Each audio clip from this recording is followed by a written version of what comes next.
Minha irmã falou, na frente da família, que estava esperando um filho, do meu marido. Esperando que eu chorasse, mas eu com um sorriso. Fiz um brinde e revelei um segredo, que fez o mundo deles desabar. Meu nome é Elisa, e hoje completo 32 anos. A noite deveria ser sobre mim, sobre celebrar mais um ano de vida, mas eu sabia que ela terminaria em ruínas. Estávamos sentados ao redor de uma longa mesa de madeira escura, em um dos restaurantes mais caros e comentados da cidade. As luzes eram baixas, criando um ambiente íntimo, e o som suave de um piano ao fundo se misturava ao tilintar de talheres e taças de cristal. Meus pais, alguns amigos próximos e, claro, meu marido, Marcos, e minha irmã, Laura, estavam todos ali, sorrindo e conversando. Para qualquer um que olhasse de fora, éramos a imagem da família perfeita e feliz. Mas eu conhecia a verdade que se escondia por trás de cada sorriso forçado e cada olhar cúmplice trocado entre os dois que eu mais amava no mundo. Marcos estava sentado ao meu lado, uma das mãos repousando sobre a minha perna, de uma forma que antes me trazia conforto e que agora me causava repulsa. Ele era um homem charmoso, do tipo que conquistava a todos com seu sorriso fácil e sua conversa inteligente. Quando o conheci, me apaixonei perdidamente por essa sua aura de confiança. Ele me fazia sentir segura, como se ao seu lado nada de ruim pudesse me acontecer. Construímos uma vida juntos ao longo de 8 anos. Compramos a casa dos nossos sonhos, viajamos pelo mundo e planejamos um futuro que, para mim, era a definição de felicidade. O único buraco em nosso paraíso era a nossa dificuldade em ter filhos, algo que, com o tempo, ele sutilmente me fez acreditar ser uma falha minha. Do outro lado da mesa, minha irmã Laura me observava. Ela era 2 anos mais nova que eu, e sempre tivemos uma relação complicada.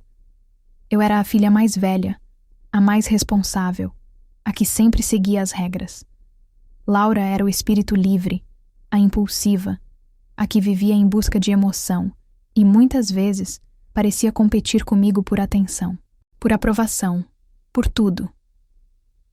Enquanto eu construía uma carreira estável e um casamento sólido, ela pulava de emprego em emprego, de relacionamento em relacionamento. Mas esta noite, havia um brilho diferente em seus olhos. Um brilho de vitória. Um sorriso presunçoso que ela mal conseguia disfarçar. Ela e Marcos trocavam olhares rápidos, pequenos sinais que para os outros passavam despercebidos, mas que para mim eram como facas cravadas em meu peito. Eu sentia o peso dos olhares da minha família.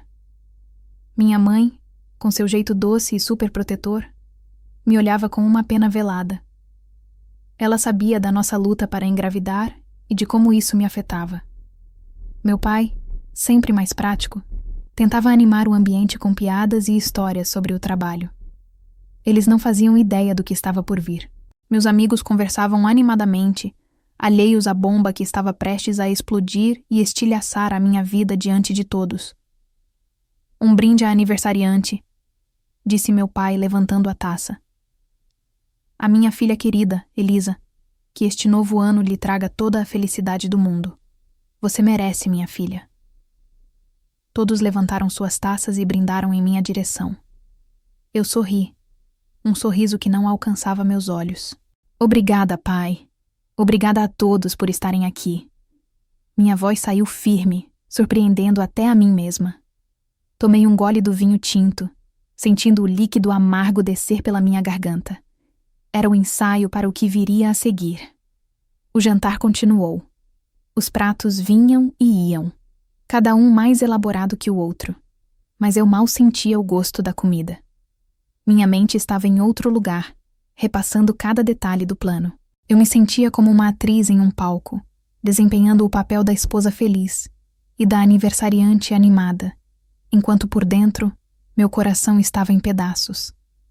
A cada risada de Marcos, a cada toque de Laura em seu próprio braço, a cada palavra trocada, a minha raiva crescia, se solidificava, transformando a tristeza em uma armadura de gelo. Finalmente, a sobremesa chegou. Um bolo lindo, com velas brilhantes, formando o número 32. Todos cantaram parabéns a você. Eu fechei os olhos, não para fazer um pedido, mas para encontrar a força que precisaria para os próximos minutos. Assoprei as velas e os aplausos ecoaram pelo salão. Foi então que Laura se levantou. O silêncio se instalou na mesa imediatamente. Todos os olhares se viraram para ela. Ela colocou a mão sobre a barriga, em um gesto teatral e calculado, e olhou primeiro para Marcos, depois para mim. O sorriso em seu rosto era a coisa mais cruel que eu já tinha visto. Bom, já que estamos todos reunidos, em um momento de tanta felicidade, ela começou, a voz carregada de uma falsa emoção. Eu e o Marcos temos uma notícia maravilhosa para compartilhar com vocês. Uma notícia que vai mudar nossas vidas para sempre. Meu coração batia forte, mas meu rosto permaneceu impassível. Eu via a expectativa nos olhos dela, a sede pela minha humilhação. Ela esperava lágrimas, gritos, um escândalo. Ela queria me destruir. Laura respirou fundo, olhou diretamente para mim e, com a voz mais clara e alta que conseguiu, anunciou: Eu estou grávida, e o filho é do Marcos. O silêncio que se seguiu à declaração de Laura foi pesado, denso, quase palpável. Cada par de olhos no restaurante parecia estar fixo em mim. Vi a pena no rosto da minha mãe, a confusão no de meu pai e a satisfação cruel nos semblantes de Laura e Marcos. Eles esperavam o show. Esperavam que a emocional Elisa, a frágil, a boazinha, desmoronasse. Eles queriam que eu gritasse, chorasse, virasse a mesa.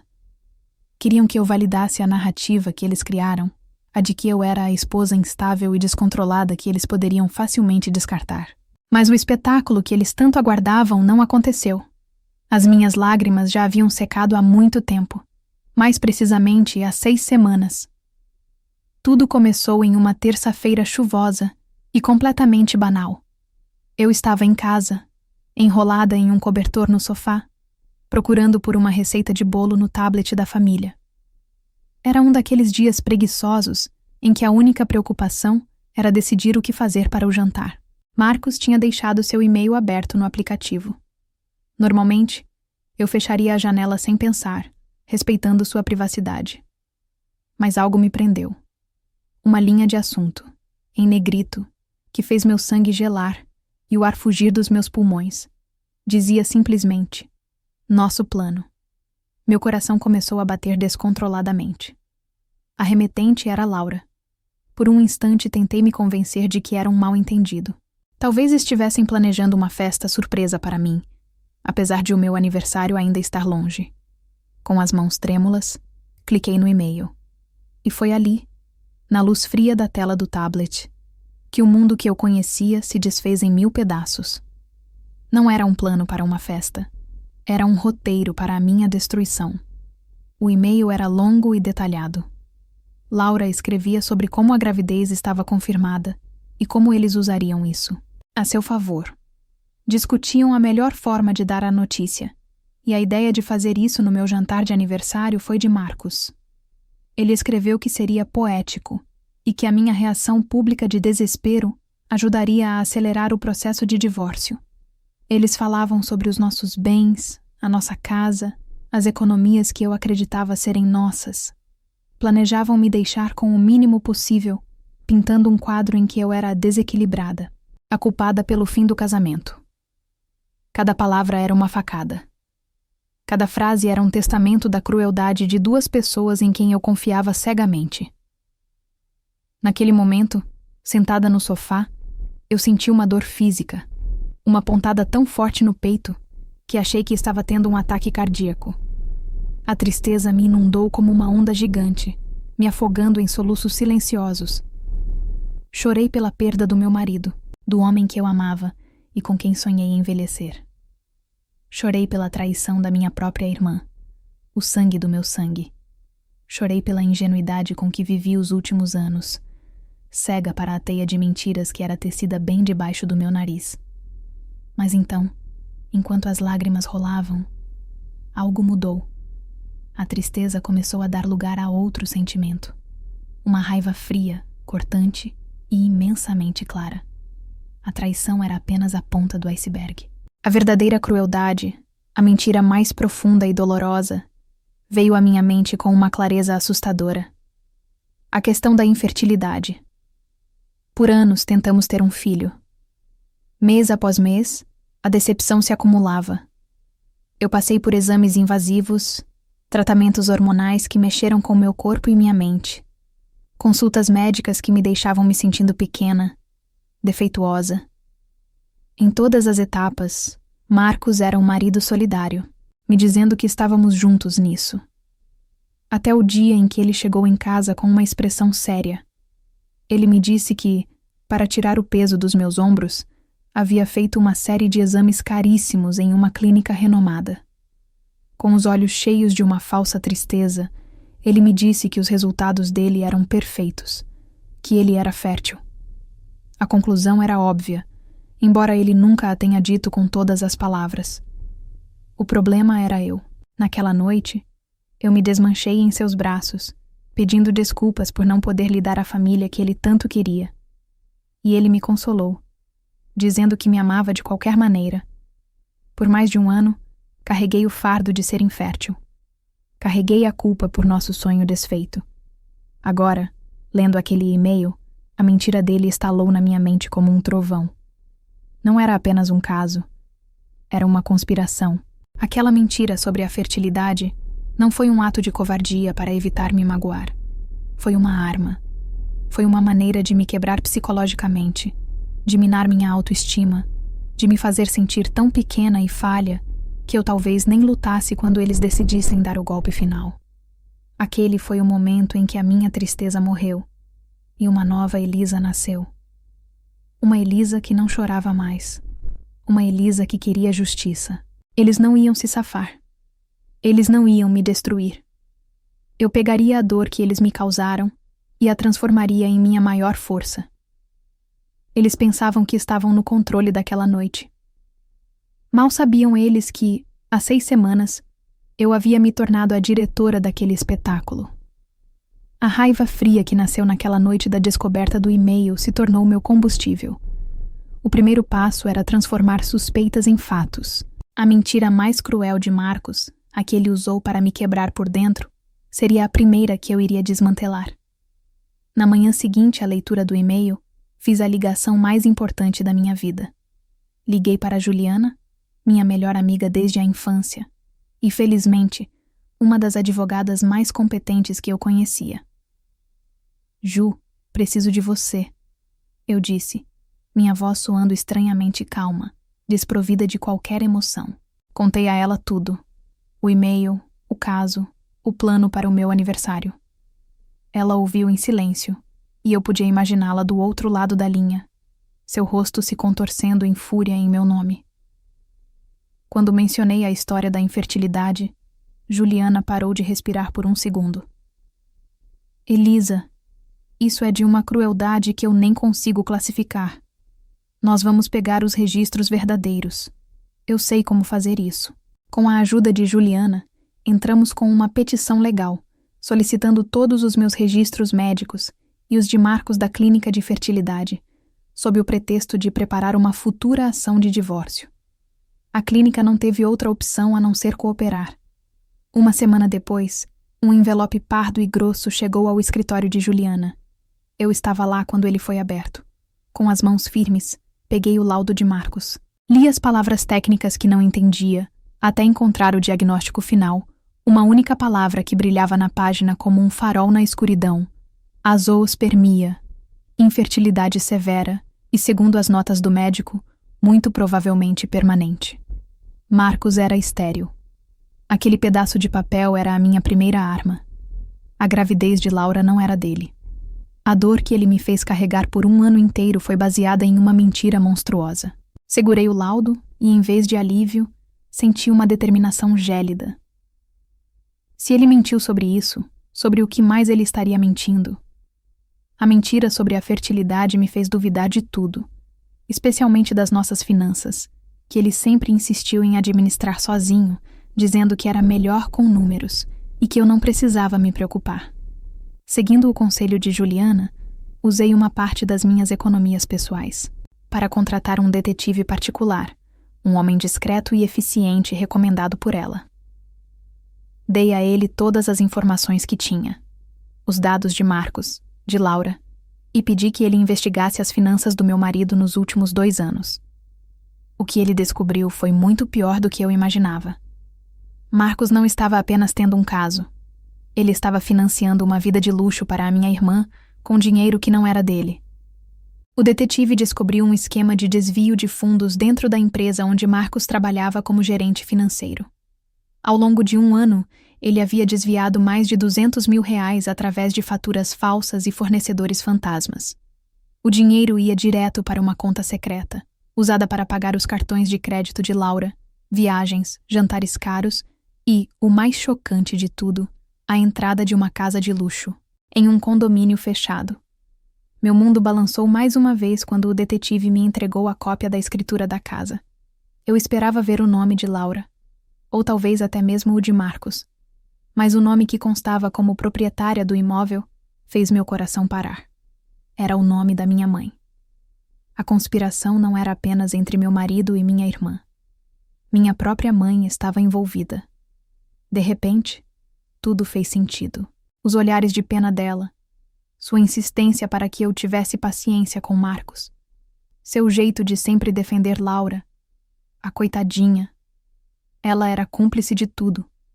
Eles iam roubar o meu marido, meu dinheiro, e no final, a minha dignidade, com a bênção da minha mãe.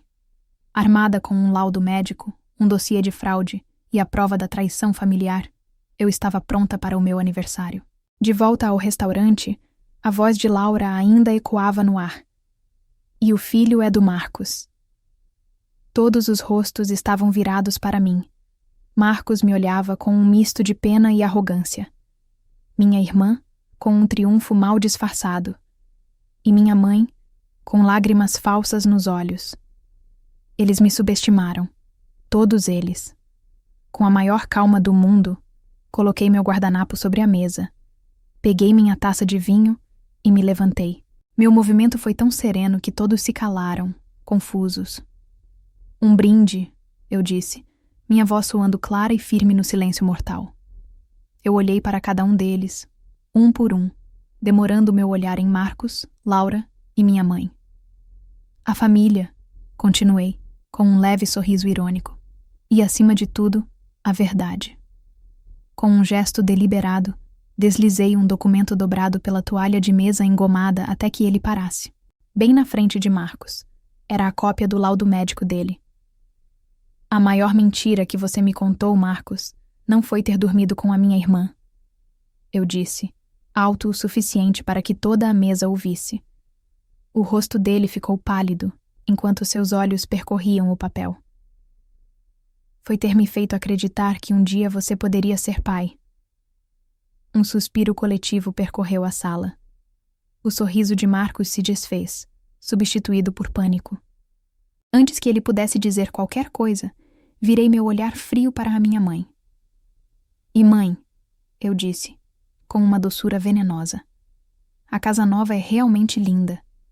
Uma pena que, quando a auditoria interna da empresa do Marcos terminar a investigação de fraude, a primeira coisa que eles vão querer de volta são aqueles R$200 mil. Por um longo segundo, minhas palavras pairaram no ar como fumaça tóxica. O rosto da minha mãe se contorceu em um horror pálido e um soluço seco escapou de seus lábios. Laura olhou de mim para Marcos, depois para a nossa mãe, a engrenagem em sua mente finalmente entendendo que o jogo havia virado de uma forma que ela nunca poderia ter previsto. Mas foi Marcos quem quebrou o silêncio. A palidez em seu rosto foi substituída por um vermelho de fúria pura e descontrolada. "Sua mentirosa!" ele gritou, a voz ecoando pelo salão agora silencioso. Ele se levantou com um movimento tão brusco que sua cadeira caiu para trás com um estrondo. "Você está inventando tudo isso para se vingar."